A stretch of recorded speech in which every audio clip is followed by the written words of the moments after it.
Welcome to the finals match. This time I'm going to do my version where I try to explain everything that I did, or at least my moves. I think that gives you guys some insight. I'm sorry for going this fast, but I'm the card game Philosopher and we have to go fast because this is a long match and I want to get this in a reasonable paced video and not a 50 to 1 hour video, because that would be too long and none of you are going to finish that and YouTube will hate me for it. So we're gonna get into it real fast. So fast forward, I of course win the rock, paper, scissors because I'm the king in that. If you lose there, then you're just bad. I open, I set command knight, and I'm going to pause here real quick. People asked me why I didn't set any back row here, if I didn't have any, but the turn after they assumed I didn't have any back row, but the turn after I set 3, so they knew like you had to have back row.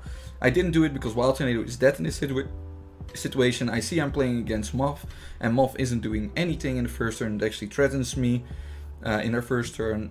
If they do Parasite on their own monster, I wouldn't Wild Tornado it because it's just a bad play if they did that, and I'm just not assuming they do that. And Offerings to the Doomed is something I'd rather not have Night Beamed, which these decks often play.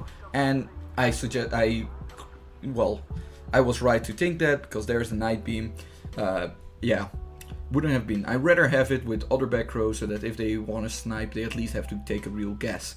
And I have Wild Tornado in the hand already, so I want them to actually take the Wild Tornado and take something from them as well.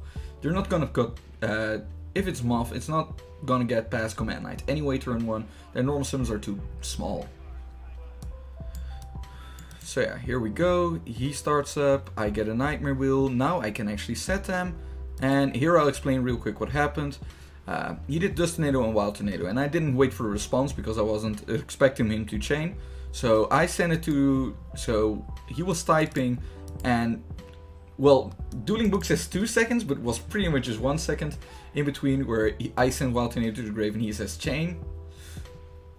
So yeah, he just chained with the Zoma there. It was just honest of him to just keep it that way as well. So respect to him for doing that. And then Wild Tornado is destroyed in the chain, same chain that Zoma is summoned. And then in the next chain, Wild Tornado can trigger and destroy Zoma. So that's what happened there. He does Night Beam. I lose my Offerings, but I don't mind as much. Nightmare Wheel is fine.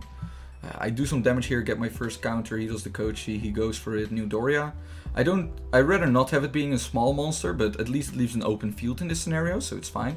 He does that, Wild Tornado. Now here's something else I want to admit. Like, if you see Parasite, if you suspect them to have a Moth in deck and you're playing something like Twisted Personality, destroy that Parasite. The equip effect of Parasite is a hard once per turn, so they cannot equip Parasite twice in the same turn. So that's great for you. If you destroy it, they will not be able to use their skill that turn. And Wild Tornado destroys it. He gets a Parasite, but he gets a Moth, but that's just one Moth. If you didn't do it right there and he had a Moth in hand, you would have 2 Moths and you would have to deal with 2. Look at my back row. How was I going to deal with, like, this was barely able to deal with a Moth. If he had something like a Dust Tornado or something, which in this case it seems he doesn't, but if he had, this would have been so bad for me. This would have been such a bad move for me. And while at this moment I don't have to take any of that risk, I can still deal with the Moth, but I can do it one by one. It's the same like if you're fighting a big army, do you want to fight all of them at once with your small army, or do you get them through a smaller gap where they have to go in one by one? Of course you want to get them one by one. And most Moth decks only play 2 as well nowadays, so if they have it in hand, you're sure they're not going to summon 2 Moths the rest of the duel. Unless they shuffle it back, but let them shuffle it back. Let them shuffle it back. I'd rather have them draw a Moth than a useful card. So you do Zoma here. He's obviously not going to attack because it doesn't have the life for it. In the standby phase, he decides to do Parasite on my Zoma. I don't know why. I do Nightmare Wheel in the standby phase because I think, like, hey, if I'm not going to attack it this turn anyway, might as well just burn him for 500 and get another counter. So that's exactly what I do. I get another counter, and that gives me 3 counters, so I get to destroy something. So I destroy the Parasite. Might as well destroy the Moth, but I felt like, hey, if it's a Moth with his hand, if I destroy that, can I get game this turn? He had 1700, so it might have. But if I attack with Gearfried and Zoma and he had 2 things, like, I don't know, another Zoma and he had another Nightmare Wheel, or any combination of Zoma Nightmare Wheel, 2 Zomas, 2 Nightmare Wheels, I wouldn't get game because Command Knight would have been the only one that gets through, and that would only deal 100 damage. And I wouldn't get any more damage in passively through Nightmare Wheel if I did that. And then if he still had 100 left, next turn he could just send my Zoma, summon Moth, attack my Gearfried that would have been in attack position, deal a lot of damage to me, and I would have been left with just Command Knight, one counter, Command Knight, 2 counters, and my top deck. Yikes. Yeah, that's not the situation I wanted to be in. So I decided to do it like this. I should have actually tried an attack with Zoma into the Moth. After I destroyed the Parasite, I was fucking up a little bit. But it's only here. This is one of the few misplays I catch myself looking back at it. The Gearfried set, yeah, that was a bad turn and probably took me the game. Because now he punishes me with Jinzo, which I didn't saw coming at all, didn't play around either. And yeah, it just takes me by surprise and finishes the game against me. I felt secure with Nightmare Wheel. The rest of the game I realized it's no longer something I can rely on. So I let him go first here.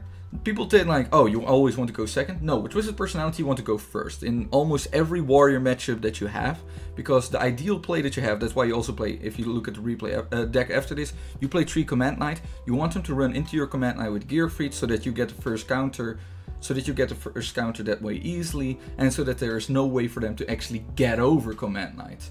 So that's what you usually want to do. That's why you go first, and your opponent isn't really able to do anything like in their first turn. So the extra card equals the card that you can take, which you get for making Twisted Personality faster. Then if you have Command Knight opening and you get any warrior with it, you set your warrior to attack, start attacking them, and that sets you at 2 or 3 counters immediately, which is what you preferably want. Sure, they get the first draw, but you get the field advantage, and that's what this deck is all about. So that's why you want to go first.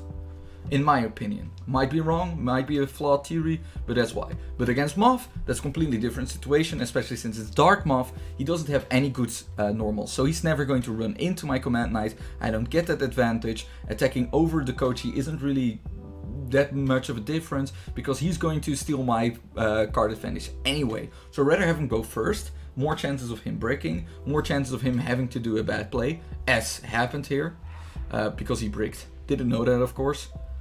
So I decided like, oh, okay, then I just go aggressively, because setting new Doria here is just useless, in my opinion. I'd rather have this for the Jinzo and the Moth if he still has it. So I set my back row, it's Prideful Roar, Zoma and Twister, which feels good. I attack his monster, he does Sphere Kuribo, so I assume it's the Kochi and he's bricked. He banishes Gap, so I have that extra free information, and he flips Sphere Kuribo, which surprises me a lot. He leaves it in attack as well. Well, he has to leave it in attack this turn. So I just summoned Zoma. I was thinking, hey, do I actually stop this or do I let this go through for another counter? Because I'm in lethal for Moth anyway. So that part doesn't really matter, right? Also, yeah, he again had Moth with Parasite, but that's just how it's going to be. I just felt it this game. It's just how it's going to be. It's the finals. If you didn't at least have that luck, then it would have been a good finals, right? So he leaves Sphere Creep in attack. This gives me a proper opportunity to attack into it. I decided not to take the damage because the counter isn't worth it, because with 2 counter I still can't do shit. So I'd rather take damage another time than have it now. So yeah, that's the situation I wanted to be in. I go to battle phase. He Nightmare Wheels me. I get another counter. I'm at 2 counters now. And if he does anything to me, that's a 3rd counter. New Doria, destroy his Moth. That's a better situation to have this in. Prideful Roar turn 1 was kind of sad because Gearfried couldn't defend himself because of it. Because it was set to defense by a sphere. So that was kind of sad. Rather have Charging Gaia there because it leads to 1. But it didn't matter in this situation. So I don't have any way to free myself from the Nightmare Wheel. So I just go to battle phase. I have no clue why he left Circuit in attack, probably for the same reason I made mistake game 1, just the nerfs. You're in the finals, you're really scared of fucking it up, and he was 1-0 at this point. So if you're 1-0, you just feel like, oh, if I just get there, it's so close, if I just get there, I've won. And that just, you think that if you win the first game, you're actually in a good position. No, it's better than losing, but you still have a lot of nerves that just you still can get really nervous. So now I do have enough counters, free myself. Go Mad Knight Zoma, he has a Dust Tornado, he is locked in here. Very sad. But yeah, it didn't matter what he had, didn't matter what I top decked, it would have came. Well, it didn't matter what he had, but like, he tries a Dust Tornado because he hopes I have a Wild Tornado. You can see the Wild Tornado from game 1 is still clear in his mind, and you'll see that more in the match. So yeah, that's also why I don't set the Wild Tornado here first turn, because I'm scared he steals the Night Beam and I just don't want those situations. Same for Dust Tornadoes, it's still clear in his mind and don't want it. I'm not gonna waste it. I'd rather have these cards. I also assume by now he doesn't play Night Beams anymore because of the Wild Tornado. If he plays around it like with Dust Tornadoes and everything, I'm just going to assume he no longer plays Night Beams, so I no longer have to set it. I still play it for the blind Dust Tornadoes, but yeah. So I had to start this time. New Doria is fine, because if he had attacked into it, it would have left an empty field, and any top deck, well, or the Zoma I already have, can just start doing damage then here. He ends on just the Kochi, so I know he has 4 cards in hand, so I'm assuming that he has Parasites, I'm assuming he has Sphere Kribos, I'm assuming he has Jinzo or Gab. And I think with all these things, you know, I'd rather not use Zoma, because Zoma attack in what is probably the Kochi, it's just not going to achieve anything for me. I don't want to put Nudoria to attack either, so this situation is just trash for me. I'd rather have Zoma as a defense later on than have it be done here. I get the Twister, so that protects me against what I suspect is going to be Parasites in hand. He summons Jinzo, I'm like, oh, glad I didn't do Zoma. He attacks into Nudoria, and this was just a terrible for him. He just sees 1 set in 3 back row, so I clearly understand why he tried Jinzo, because that could have been an absolute game changer here, but I had Nudoria, I had 2 spells, and just 1 Zoma, which, yeah, it was just solved. Either of this would have solved it. It was just sad for him. Unlucky, you could say. Unlucky. So now I do Zoma, because I'm assuming he's not playing more than 1 Jinzo, or I would have seen more than 1 through the last 2 games. This is a risk, but I also doesn't see any monsters here, and if it's a Zoma, I'd rather have a Zoma to attack into it than undergo a second Jinzo. So now I have 2 offerings, a Twister and Zoma. I'm really glad I have 2 offerings, because that means I can just skip 1 draw phase instead of having to skip 2. It's better card value, it's better for advantage. So I just attack, he does Sphere Career, and I'm like, okay, 500 is still too big for anything except normal summon the Kochi, which he isn't going to do. If he does, then it's still fine. 1400 is still something. He equips the Parasite. Yeah, I'm not gonna let that through, because I want to keep my Zoma, and I rather, as I said before, I want to Moths 1 by 1. He does Moth, he summons it, he doesn't attack into it because he's afraid of it, which is understandable. I still have 2 back row, and if any of it was Nightmare Rule, that would have been game, because he doesn't have a Dust Tornado or anything. I didn't know that, but when he played like this, I assumed he didn't have the twist. So I said Wild Tornado for a potential new Moth or something wants to do on Zoma. I summon Command Knight, crash into it, he does Parasite, so I could have asked, like, yeah, no. So I can't attack into it. I don't want to attack with Zoma into the set monster. And I'm pretty sure I don't get a replay, but he didn't state when. I'm just not going to. I'm just going to play fast here. I think my plays are on a recent pace, on a decent pace here. Yeah, they're on a decent pace where I just attack because I want this to be a fast game, so none of us have time to think. I'm in a good position. Not thinking helps me. So yeah, I attack with Command Knight into the Dakochi, because I've already decided he doesn't play Nudorias, and I don't want Dakochi to be on there to be equipped by himself. He gets another Parasite, he summons another. He asked here for standby phase. So at that moment I was thinking, do I do Wild Tornado on the Parasite? But there's 2 things that he could have done to trick me there.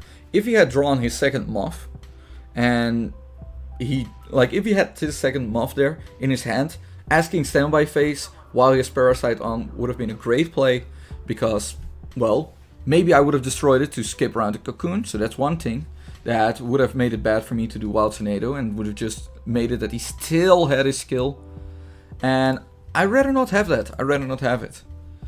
So that's one thing. And the other thing is there's something else you have standby phase for except for your skill. It's Night Beam. So he might still be playing Night Beam if he asks standby phase here. And if he does, then I'd rather have him Night Beam my Wild Tornado than and deal with the Moth that way than having to pop it here. But I just decide, like, you know, it doesn't matter. If in the most positive play that he could have, he has he just summons Moth here. I lose my Zoma and I just double offerings him and just win that way because I only skip one draw phase, and he lost 2 Parasites and 2 Moth, which is both of his Moth as far as I know. So I just decide, like, yeah, that's probably the better play. Then I still have Wild Tornado. His skill won't be live anymore for this duel. That's probably the better play. I don't have that much to deal with anyway. I'm going to have to use an offerings on this either way. So I'd rather do 2 offerings then, if anything. So he does. So I follow that line of play. Use both my offerings. Only skip 1 battle phase. He summoned Soma. I Wild Tornado that. So I'm glad I kept it. I have 2 counters now. So if he gets over my Command Knight, I can destroy it. And I get a draw phase next turn. Again. So he sets Dust Tornado. Is that situation? I get a Gear Freed. Oh. Who rolled the dice? No idea. Oh, I did it. I rolled the dice. For the hand, of course. Oh, right, that was also a thing. Skipped through that way too fast. So at that moment, he had 2 cards in hand. 2 cards in hand, 2 set cards. His set cards don't really bother me because I have life points enough for Zomas, Nightmare Wheels, and those kind of stuff. And they just help me because they inflict damage. But in his hand, he shuffled back last turn a Moth because he has no more win conditions in his deck with an open field. If I already have an established board, the only thing he has is Moth.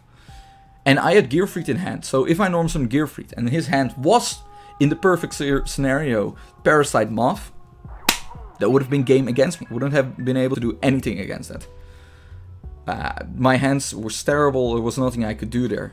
So I'd rather take one of his cards. It was a Parasite, so now that I saw that all of his Parasites are gone, he already used all of the skills of his Cocoon, I pretty much won the game.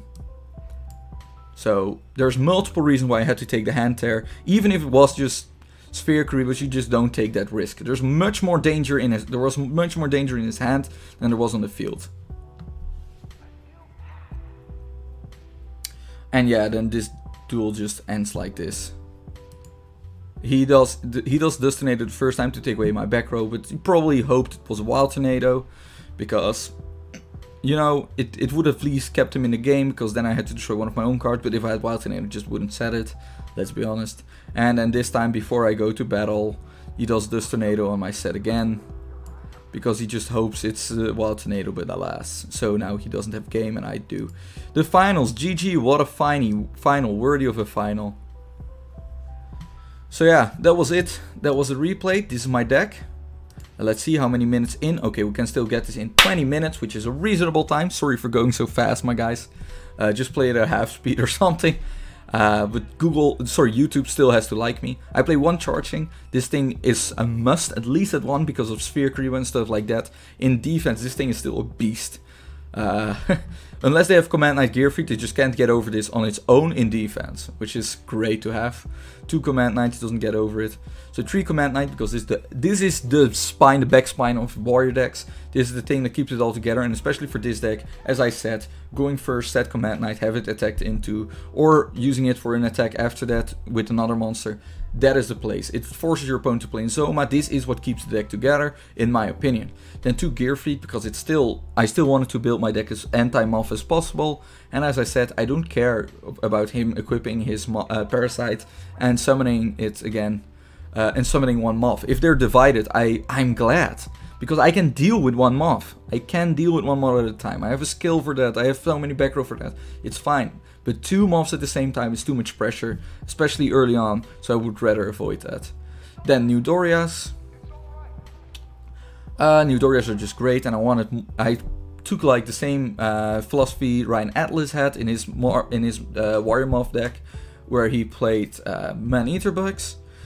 I just think it's really, really important in this format. You can take away the Moths with it, you can take away Jinzas with it, you can take away a lot with it.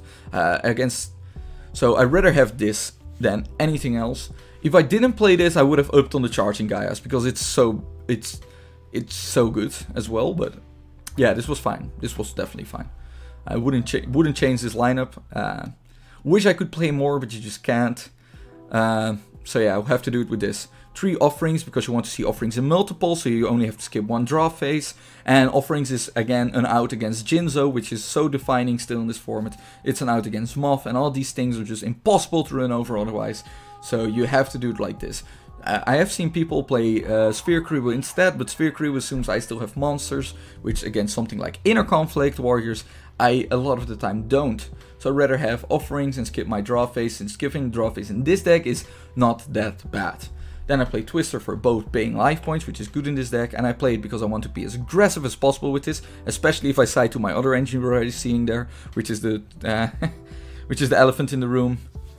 So Twister, just great, and you can use it so much faster. If you get a chance where your opponent has to leave an open field or run into New Doria, being able to normal summon. If you draw this, use your other normal summon, Command Knight, start attacking, and you can just stop Twister, just stop another thing, and then you immediately have 3 counters. Stuff like that is just amazing. 2 or 3 count, that's why I just play Twister over any other back row removal. Nightmare Wheel, I play 2, might play 3, just didn't have the space. It's that easy. I just play Nightmare Wheel at 2, was okay, wouldn't change it. No, I might change it, might play to 3 because it's good. But I was just really scared of things like Jinzo, Dust Tornado, all of the back row hate, and this doesn't do anything against that. And I wanted a variety in back row. I didn't want to be pushed in just 2 options like just Soma and Nightmare Wheel. So that's also why Prideful Roar is here. I think it's meh. It's great if you get it off, because it's almost an instant win condition, because you take your opponent's monster and get 2 counters, which is just amazing. In the Inner Conflict mirrors, all those kind of, well, mirrors, against other warrior mirrors and stuff, this just puts in so much work. It's worse because Sphere Crew is played because of Jinzo, which is really sad, and against Jinzo this also doesn't do anything. A lot of the time I wish I could side this out, but because of my side I really couldn't. So yeah, it's definitely the worst back row, but at least it's variety. At least it does something else. And that's important for your deck as well.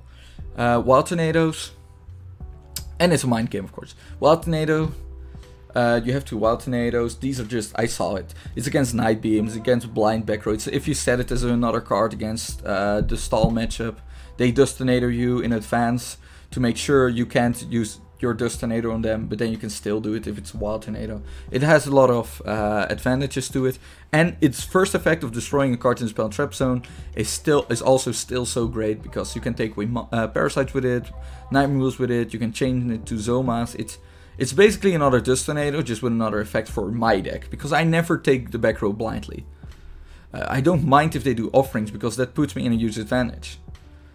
Then 3 Zomas, because Zoma is OP, Zoma is 1800, Zoma works with Command Knight, Zoma can help me push, and if I go first and I have Command Knight, Zoma and a normal summon in hand, you know what happens? I set Command Knight, I set Zoma, they attack into me, I get a first counter, I end phase Zoma, I normal summon Gearfried, I go for, and I immediately am already in a position where I'm putting my opponent in so much pressure that they have to stop me or it's game. Usually. Because it's just that strong. And even if they stop me there, Zoma Command Knight is still such a pressure. If they leave any combination of it, it's still so much pressure that I have on the field.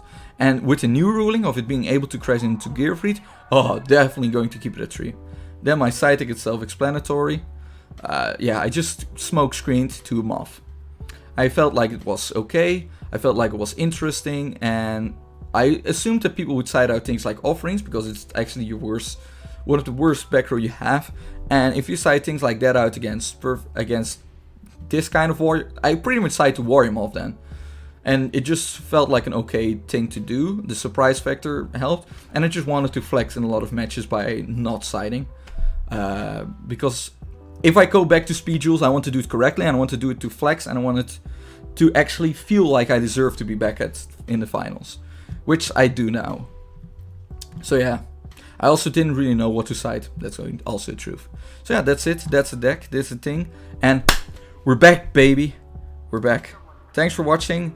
Oh, just under 25 minutes. I hope this is not...